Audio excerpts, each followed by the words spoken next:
प्रिय छात्रों, आज के करंट अफेयर्स की क्लास में मैं आप लोगों के सामने द्रौपदी मुर्मू के संबंध में या राष्ट्रपति के चुनाव के संबंध में जानकारी देने जा रहा हूं।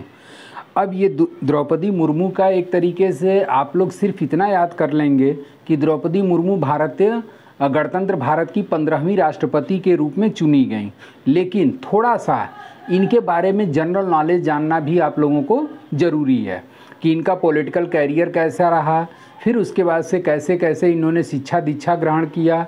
और चूँकि सबसे बड़ी बात ये बन जाती है कि ये प्रथम आदिवासी महिला के रूप में हैं और ये ऐसी आदिवासी महिला हैं जिस गांव से ये बिलोंग करती हैं उस गांव की कोई लड़की कॉलेज का मुंह तक नहीं देखा था। और ये उस गांव की ऊपर बेड़ा गांव है ओडिशा में, और उसी ऊपर बेड़ा गांव में इनका जन्म हुआ था।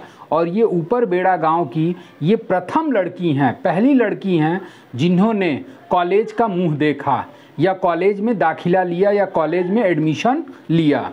और ये स्नातक करने भुवनेश्वर चली गईं और वहीं से स्नातक की शिक्षा दीक्षा ग्रहण करने के पश्चात कुछ समय तक ये शिक्षिका के रूप में कार्य की। फिर उसके बाद से शिक्षिका के बाद से इन्होंने सिंचाई विभाग में अपना कार्य किया कनिष्ठ सहायक के रूप में। उसके बाद से जो आपका इनके मुख्य रूप से आपको जानने की ज़रूरत है पॉलिटिकल कैरियर, राजनीतिक कैरियर, और उसी राजनीतिक कैरियर के बारे में आपको फोकस करना होगा जो जनरल नॉलेज के भिन्न भिन्न प्रकार के क्वेश्चन उससे उठने की संभावना बन जाती है। अब पॉलिटिकल कैरियर में सबसे पहले क्या ये डायरेक्ट राष्ट्रपति के चुनाव में आ गई? नहीं, ऐसा कुछ भी नहीं है। सबसे पहले ये पार्षद के रूप में नियुक्त की गई। पार्षद के पश्चात उसके बाद 2000 में जब ओडिशा विधानसभा का चुनाव हुआ तो ये एमएलए चुनी गई, विधायक के रूप में कार्यरत हुई और उसके बाद से राज्यपाल के रूप में भी ये कार्य कर चुकी हैं। उसके बाद राज्यपाल के पश्चात हाल फिलहाल में 2022 में एनडीए समर्थित उम्मीदवार के रूप में, एनडीए समर्थित, ये पॉइंट ध्यान रखिएगा कि एनडीए ने इनको समर्थन दिया, नेशनल डेमोक्रेटिक अलायंस ने इनको समर्थन दिया या अपना उम्मीदवार घोषित किया कि हमारा जो राष्ट्रपति का उम्मीदवार होगा वो द्रौपदी मुर्मू होंगी। और उसी एनडीए के बैनर तले ये राष्ट्रपति का चुनाव लड़ी और ये चुनाव जीत गई। तो ये सारी चीज़ों की जानकारी आज मैं द्रौपदी मुर्मू के संबंध में दूंगा, जो कि जनरल नॉलेज के साथ साथ आपकी सारी चीज़ें इसमें कमांड हो जाएंगी। तो हेडिंग आप लोग बना सकते हैं द्रौपदी मुर्मू। हेडिंग बना लीजिए Draupadi Murmu.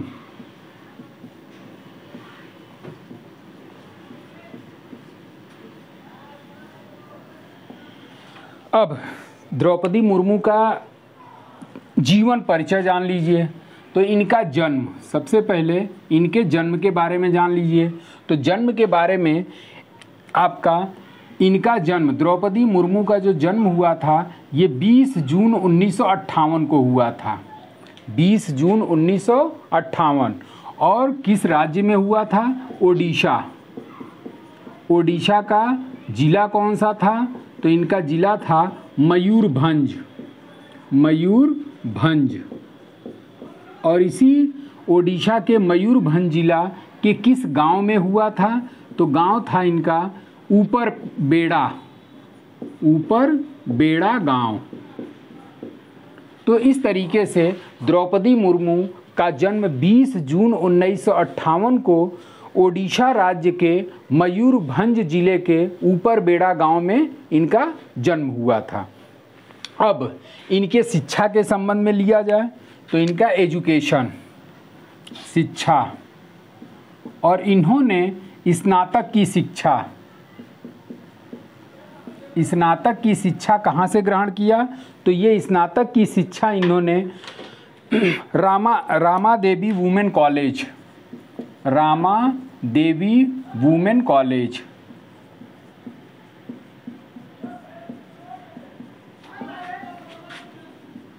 Bhubaneswar,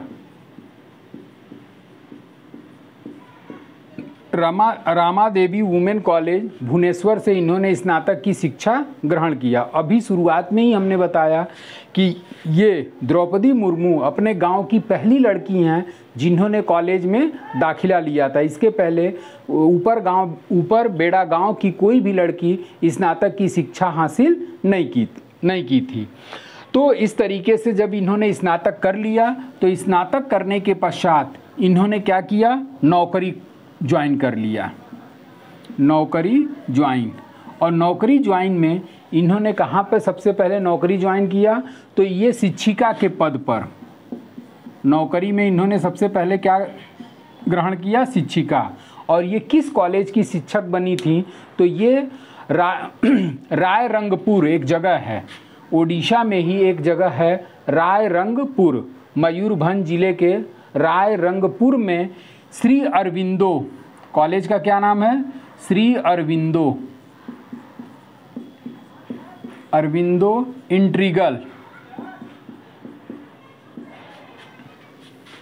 integral education centre. और इसी स्कूल में ये शिक्षिका के पद पर कार्यरत रहीं। उसके बाद से शिक्षिका के बाद इन्होंने जो दूसरा शिक्षिका के बाद से इन्होंने ये नौकरी छोड़ दिया और बाद में फिर ये सिंचाई विभाग में कार्यरत हो गई, सिंचाई विभाग में कार्यरत। और सिंचाई विभाग में ये किस पद पर कार्यरत हुई, कनिष्ठ सहायक के पद पर।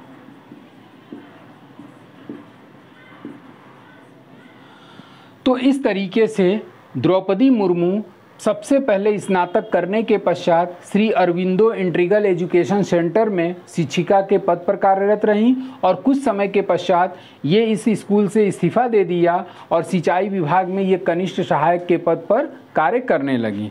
तो ये अब इनका एक तरीके से प्रारंभिक जीवन हो गया। और प्रारंभिक जीवन के पश्चात अब हम लोग मुख्य रूप से आते हैं इनका पॉलिटिकल कैरियर, यानी कि हेडिंग आप बना लेंगे राजनीतिक कैरियर।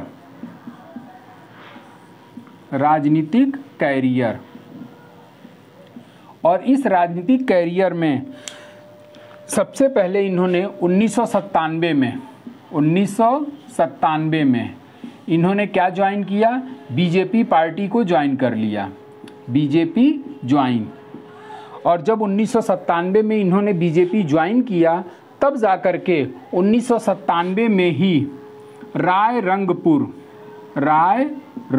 इसको थोड़ा सा ध्यान रखिएगा, रायरंगपुर कहाँ पड़ता है, ओडिशा में। और इसी रायरंगपुर पंचायत चुनाव लड़ी। और जब रायरंगपुर पंचायत चुनाव हुआ तो इसी रायरंगपुर पंचायत चुनाव में ये क्या नियुक्त कर ली गई, ये पार्षद नियुक्त हो गई, पार्षद नियुक्त। तो इस तरीके से पॉलिटिकल कैरियर में इनका सबसे पहला कदम कौन सा था, तो इनका पॉलिटिकल कैरियर में सबसे पहला कदम था 1997 में रायरंगपुर के नगर पंचायत चुनाव में ये पार्षद नियुक्त की गई या कार्य करना प्रारंभ की। उसके बाद सन 2000 वर्ष 2000 और वर्ष 2000 में ओडिशा विधानसभा चुनाव हुआ, ओडिशा विधानसभा चुनाव। अब जब वर्ष 2000 में ओडिशा विधानसभा चुनाव हुआ तो इस ओडिशा विधानसभा चुनाव में ये चुनाव जीत गईं, चुनाव जीती। अब जब चुनाव जीत गईं तो बीजेपी पार्टी की सरकार बनी और उस बीजेपी पार्टी के सरकार में शामिल कौन था, तो उसमें नवीन पटनायक सीएम बने, नवीन पटनायक सीएम। ओडिशा के सीएम कौन बना, नवीन पटनायक। और जब नवीन पटनायक ओडिशा के सीएम बने तो इन्होंने अपने मंत्रिपरिषद में द्रौपदी मुर्मू को कौन सा पद दे दिया, तो द्रौपदी मुर्मू को मंत्री का पद दिया। और वो मंत्री का पद कौन सा पद दिया, तो परिवहन तथा परिवहन तथा वाणिज्य, मत्स्य एवं पशुपालन विभाग इनको प्रदान कर दिया गया। 2000 से 2004 के मध्य ये इन पदों पर कार्यरत रहीं। तो इसको भी आप लोग चाहें तो नोट कर सकते हैं किन किन पदों पर मंत्री परिषद में मंत्री रहीं। तो मंत्री में आपका हो जाएगा परिवहन, वाणिज्य, मत्स्य एवं पशुपालन मंत्री, मत्स्य एवं पशुपालन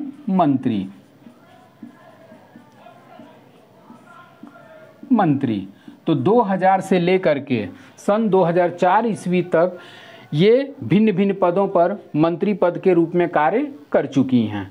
अब इसके पश्चात जब ये ओडिशा विधानसभा चुनाव हो गया, तब जाकर के 2015 में इनको झारखंड का प्रथम महिला राज्यपाल के रूप में नियुक्त किया गया।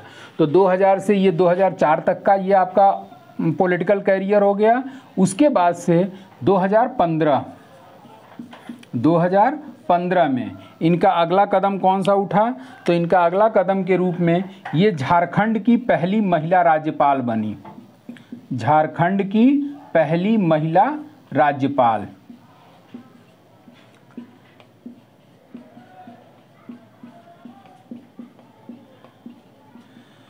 तो इस तरीके से इनका ये 2000 से लेकर के 2015 तक का इनका पॉलिटिकल कैरियर हुआ।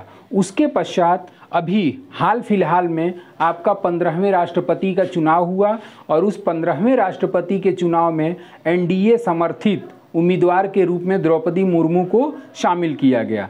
तो अब अगला इनका पॉलिटिकल कैरियर के रूप में क्या हो जाएगा? तो आगे आप चाहें तो बना सकते हैं राष्ट्रपति के रूप में, राष्ट्रपति के रूप में। और राष्ट्रपति के रूप में ये किस सन में चुनाव इन्होंने लड़ा? तो 2022 में राष्ट्रपति का चुनाव 2022 में लड़ा, या उम्मीदवार के रूप में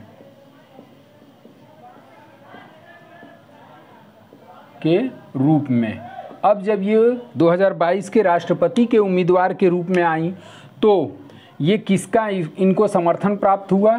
तो इनको समर्थन देने वाली पार्टी थी एनडीए, जो कि आपका वर्तमान में इसी की सरकार बनी हुई है। एनडीए का समर्थन प्राप्त। अब इस एनडीए का फुल फॉर्म जान लीजिए, क्योंकि आपकी विगत परीक्षाओं में जब यूपीए की सरकार थी तो उसी यूपीए का फुल फॉर्म भी पूछा था एक बार कि यूपीए का पूर्ण रूप क्या होता है। तो यूपीए का पूर्ण रूप आपका हो जाता है यूनाइटेड प्रोग्रेसिव अलायंस, संयुक्त प्रगतिशील गठबंधन। जबकि वर्तमान में जो सरकार चल रही है गठबंधन की सरकार है, और उस गठबंधन की सरकार को क्या नाम दिया गया है? तो उसका नाम दिया गया है एनडीए। एनडीए का पूर्ण रूप क्या हो जाता है? नेशनल डेमोक्रेटिक अलायंस, राष्ट्रीय प्रजातांत्रिक गठबंधन, राष्ट्रीय प्रजातांत्रिक गठबंधन। तो एनडीए ने अपना उम्मीदवार किसे घोषित किया? द्रौपदी मुर्मू को। अब जब द्रौपदी मुर्मू को इन्होंने अपना उम्मीदवार घोषित किया तो जाहिर सी बात है कि इनका विपक्षी कोई ना कोई खड़ा जरूर हुआ होगा। तो प्रतिद्वंदी या विपक्षी इनका कौन था? प्रतिद्वंदी। तो इनके जो प्रतिद्वंदी थे वो थे आपके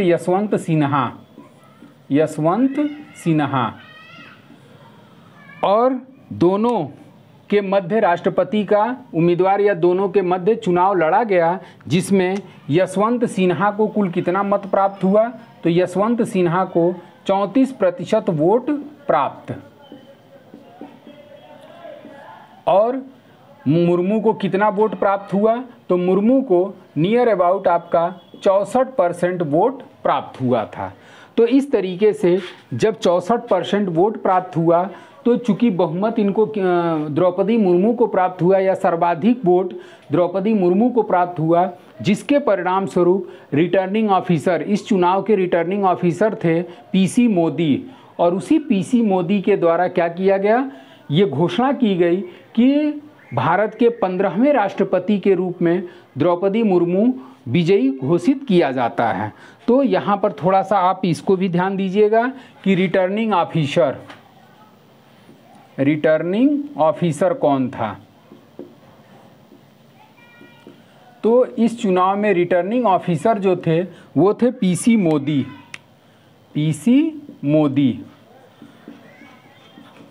और इसी पीसी मोदी के द्वारा द्रौपदी मुर्मू को अगले राष्ट्रपति के रूप में विजयी घोषित किया गया। जैसा कि आप देखते होंगे कि डिस्ट्रिक्ट में अगर किसी प्रकार का कोई चुनाव होता है तो उस डिस्ट्रिक्ट में जो भी कैंडिडेट चुनाव जीतता है उसके नाम की घोषणा किसके द्वारा की जाती है या सर्टिफिकेट किसके द्वारा प्रदान किया जाता है, तो जिले का मुखिया आपका डीएम होता है, उसी डीएम के द्वारा उसे सर्टिफिकेट, विजयी सर्टिफिकेट प्रदान किया जाता है। तो उसी तरीके से चूंकि राष्ट्रपति का निर्वाचन या अधीक्षण या संचालन निर्वाचन आयोग के द्वारा किया जाता है और उसी निर्वाचन आयोग में रिटर्निंग ऑफिसर किसे नियुक्त किया गया था, पीसी मोदी को नियुक्त किया गया था। और इसी पीसी मोदी ने द्रौपदी मुर्मू को भारत के 15वें राष्ट्रपति के रूप में विजयी घोषित किया था। अब इतना आपका ये तथ्य बन जाता है और उसके बाद अब कुछ और पॉइंट्स बन जाते हैं। जैसे कि एक क्वेश्चन ये पूछ सकता है कि देश की प्रथम आदिवासी महिला किसे चुना गया, तो देश की प्रथम आदिवासी महिला के रूप में द्रौपदी मुर्मू राष्ट्रपति के रूप में निर्वाचित हुई और भारत की दूसरी महिला राष्ट्रपति के रूप में इन्हें निर्वाचित किया गया। तो अगला पॉइंट आप ये पॉइंट नोट कर सकते हैं कि देश की प्रथम आदिवासी महिला कौन हुआ, तो उसका आंसर हो जाएगा द्रौपदी मुर्मू। उसके बाद से दूसरा ये कि भारत की दूसरी महिला राष्ट्रपति किसे चुना गया, तो देश की दूसरी महिला राष्ट्रपति के रूप में द्रौपदी मुर्मू को चुना गया। एक क्वेश्चन और बनता है कि सबसे कम आयु का राष्ट्रपति किसे नियुक्त किया गया, तो सबसे कम आयु के राष्ट्रपति बनने वाली कौन है, द्रौपदी मुर्मू। इनका लगभग नियर अबाउट आपका 64 वर्ष आता है। इसके पहले जो क्वेश्चन बनता था उसका आंसर थोड़ा डिफर हो जाता था। पहले हम लोग पढ़ा करते थे कि सबसे कम आयु का राष्ट्रपति कौन बना, तो उस कंडीशन में आंसर आपका आ जाता था नीलम संजीव रेड्डी। लेकिन उस नीलम संजीव रेड्डी को हटा करके अब आपको इस प्रश्न में किसका आंसर बनाना होगा, द्रौपदी मुर्मू का। और ये दोनों लोग नियर अबाउट आपके 64 साल के हो चुके थे। केवल दिन का अंतर है, महीने का अंतर है, मुश्किल से 15 दिन 1 महीने का दोनों में अंतर है। लेकिन अब अगर हम लोग याद रखेंगे कि सबसे कम आयु का राष्ट्रपति कौन बना, तो सबसे कम आयु की राष्ट्रपति द्रौपदी मुर्मू भारत की हैं। एक अगला क्वेश्चन ये बन जाता है कि स्वतंत्र देश में, स्वतंत्र भारत में पैदा होने वाली या जन्म लेने वाली पहली राष्ट्रपति कौन है या पहला राष्ट्रपति कौन है, तो ये द्रौपदी मुर्मू स्वतंत्र भारत में जन्म लेने वाली पहली राष्ट्रपति के रूप में नियुक्त की गई। क्योंकि इसके पहले जितने भी राष्ट्रपति बने हैं वो सभी एक तरीके से गुलाम भारत में या अंग्रेज़ों के समय में उनका जन्म हुआ है, जबकि द्रौपदी मुर्मू का जन्म स्वतंत्र भारत में जन्म हुआ और ये स्वतंत्र भारत की पहली, स्वतंत्र भारत में जन्म लेने वाली पहली भारत की राष्ट्रपति नियुक्त की गई या निर्वाचित की गई। उसके बाद इनका शपथ ग्रहण कब होगा, तो इनका शपथ जो है वो किस डेट को है, तो 25 जुलाई 2022 को ये शपथ लेंगी। और जब 25 जुलाई 2022 को ये शपथ लेंगी तो इनको शपथ कौन दिलाएगा, तो इनको शपथ दिलाएंगे सर्वोच्च न्यायालय के मुख्य न्यायाधीश, सर्वोच्च न्यायालय का मुख्य न्यायाधीश।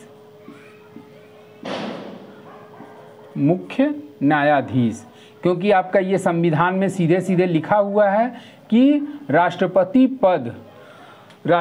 पद की शपथ सर्वोच्च न्यायालय के मुख्य न्यायाधीश के द्वारा प्रदान की जाती है। तो जो भी वर्तमान में आपके NV रमन्ना सर्वोच्च न्यायालय के मुख्य न्यायाधीश हैं और इन्हीं के द्वारा 25 जुलाई 2022 को द्रौपदी मुर्मू को राष्ट्रपति पद की शपथ दिलाई जाएगी।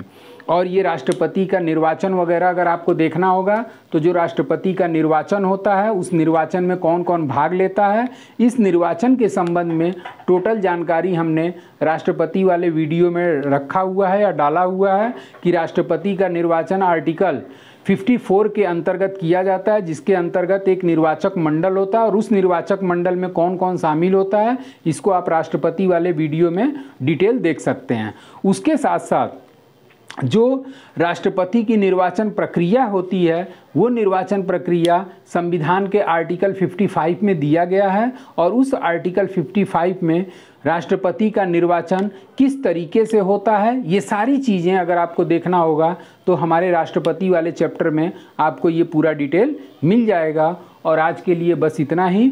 Thank you so much.